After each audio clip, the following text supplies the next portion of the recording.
Hey guys, welcome back to the channel. Today we're on part number 2 of restoring my 2022 Nissan Frontier. Now, I've had a check engine light on for a while. Well, I got a lot of lights on actually. Let me show you. All right, so not that light, not that light, not that light, not that one. We'll just clear those out. Not that one, but that one. That's been on for a while, and I've had it scanned, and it is a minor evap. Just making that light come on. And by the way, all these other lights, like that triangle, that one there, and that one behind the needle, are all coming from the rear sensor being out on the corner of the truck. All three of those. So today we're going to focus on that one there and see if we can find and fix the minor evap code, which I think I found it. Let's see if we can fix it. So before that code came on, it was throwing me another code on the dash reading check fuel cap. So obviously I checked it, it was fine. I went and bought a new one, and then I cleared the code, and within a couple weeks that came back on, and that's ignored it. And then the check engine light came on, and I never saw the check fuel cap code come up again. So I knew it was something to do with the fuel system. I had a pretty good idea. And then one day I'm on the way home, I just got gas. I could smell gas in the truck, and I thought maybe I got it on my hands or something. And then I get home and I can smell it in the driveway outside of the truck. So that made me look. I look under there, I don't really see anything. So the next time I got gas, I made sure to watch, and you can see this video here. It is just pouring out of the fill neck. I'm assuming what happened was the tire got tucked all the way up in there. It rubbed on that fill neck where there's a skid plate, and that skid plate pushed, or something pushed on it, and it cracked the pipe for the fill neck. So I already removed the skid plate, and we're gonna try to remove that fill neck. And you would not believe how expensive those things are. To get one OEM is like $400. Yeah. Apparently the second gen and the third gens aren't the same, but I had an idea that we're just gonna JB weld it. So that's what we're doing today. Today's drink of choice is always our first form with the Rhino USA koozie. So you can see there's a skid plate that used to mount right here that covers this part of the pipe, and it's leaking from right behind there. So I guess we take out that bracket, and there should be a hose clamp somewhere over here. We'll figure it out. Now, if you're asking yourself, does this guy know what he's doing? And unfortunately, the answer is no. But it's never stopped me before. So let's give her a shot here. All right, we got her. Step 1 is complete. And that's about as far as I got on watching the last video on how to remove this. So I think it should pop out of here, but we have to get, let's see, we have to do this line, should come out somewhere. I'm gonna get under the truck. So I picked a really good day to do that since everything's wet. And we'll get that loose. And from what I've seen, this is a real pain in the butt to get out. So that'll be fun. So I popped this loose, just pushed it real hard, and it went in. See if that would give us some, at least idea on what we're looking at, because I have yet to see the actual crack. And it really doesn't. Man, somebody is taking this truck through some dirt. This dirt is everywhere. Unbelievable. Totally forgot I got this camping pad, so now we can lay down there in nice comfort. All right, well, unfortunately, just as I thought, I have no idea what I'm looking for. I think it's this hose clamp right there. I think that's the one, and then this line right here, right there, should squeeze out of there. Hard to tell because everything's absolutely caked in mud. How's everything else look under here? Good. Really good. Let me clean that up there. Perfect. That's good. And yeah, looking great. Okay, let's get back to it. Looks like I was right about it rubbing, because there's obvious rub marks. So she definitely got pushed on from the tire, but unfortunately I cannot get this thing loose. And there's dirt and mud in every single connection and crevice and everywhere. That's making it very difficult to pull anything apart. All right, here's an update. So I got the hose up here cleaned off, trying to see if I can see where the crack is on here. And I definitely can't. What I should have done was got like some gas, like a 5-gallon bucket or something, or 5-gallon bucket, Jesus, and a gas can, and put it in here and see if I can see where it's weeping out. I cannot get this thing loose. I got the bottom hose out, this big one, but this line here, the fitting on there, I cannot get loose, and I don't want to break it because I do not know. One, I don't know what this is for. This is probably a vent or something. But two, I don't want to break that because I don't know if I'd be able to replace it, since I'm pretty sure this is one piece. Anyway, not looking good. Not looking good, boys.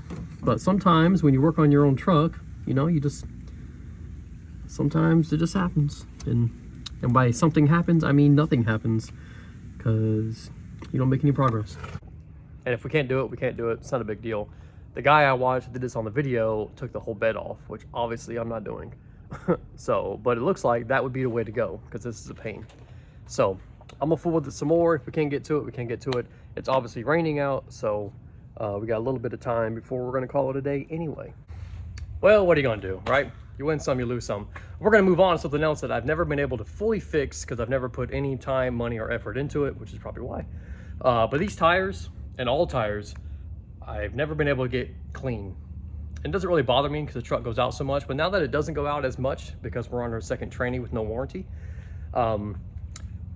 it's bothering me that I can't get them clean.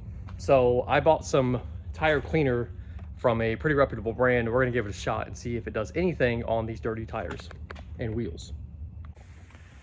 And that is the Chemical Guys Diablo, right? It's got the devil on it. There's no way it's bad. So we're not gonna read the directions, just kidding. We're gonna read the directions and then I'm gonna spray it on. This one I got kind of clean, but usually they look like that, which is awful. So that one got like 20% clean, but I'm hoping to get them clean. So, all right, looks like all we do is spray it, right? Scrub it and wipe it off. So let's see if it does anything. This stuff smells like bubble gum, which is great. It's making me hungry, which is something I don't need.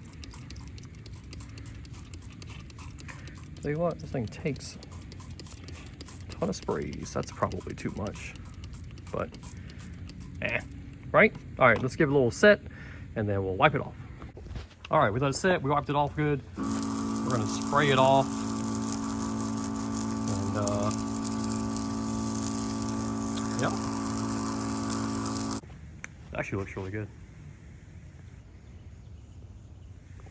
And I know what you're saying. You're saying, Aaron, if I buy a tire cleaner, you're telling me it's gonna clean my tires.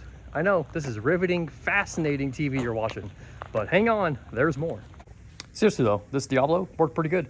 That grime's been on there for years and it came off super easy. So if it can get that stuff off, it definitely can get whatever you got off. Not sponsored, by the way. I bought this at Lowe's earlier today. Now let's get serious for a minute, okay? Let me show you this.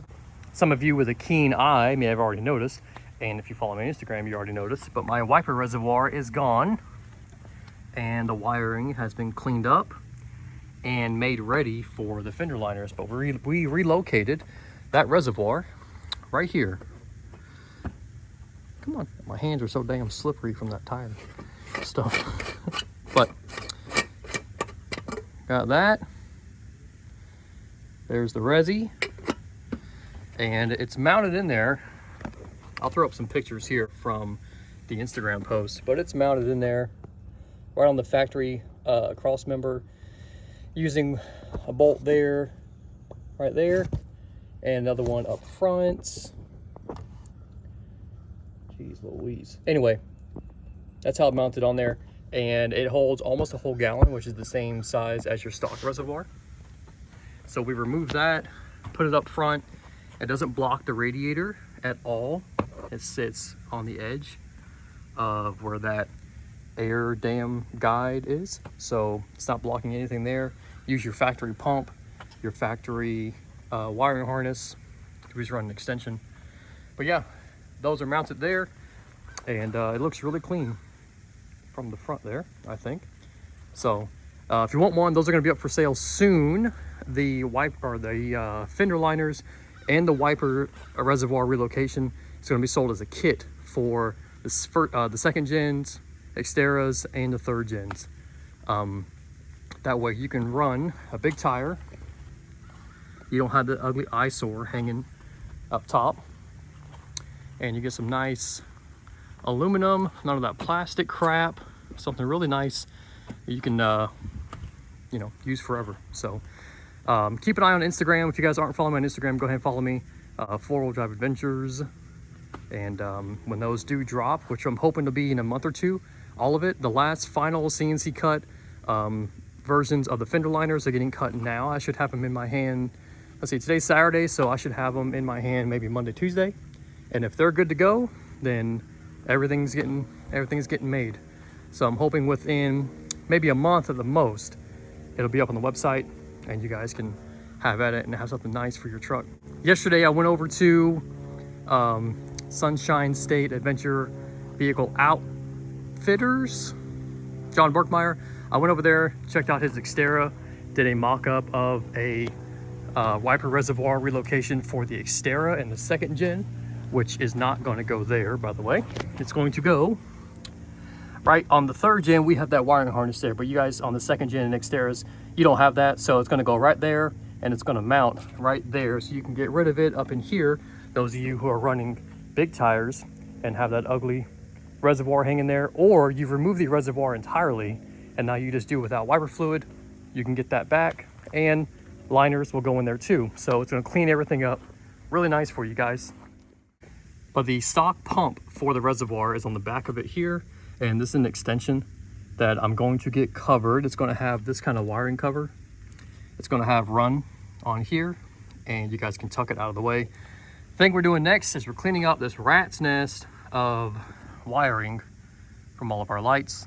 We're going to get rid of these doohickeys. I don't know what they're called. I don't even care. We're going to get rid of them. I don't need them. We're going to plug them all in to our wireless switch panel and get rid of all of this junk. So that's going to be next. I've been dreading that because I hate doing it, but yeah, that'll be next. So slowly making progress. We will revisit the fuel neck repair at some point when I get some. One, I want to take the tire off. Maybe I can get in there a little bit better. I don't have a floor jack here at the moment, so taking the tire off isn't going to happen. But one day we'll get down there and figure it out. So hope you had fun, because I'm sure you learned nothing. But anyway, we'll see you next time.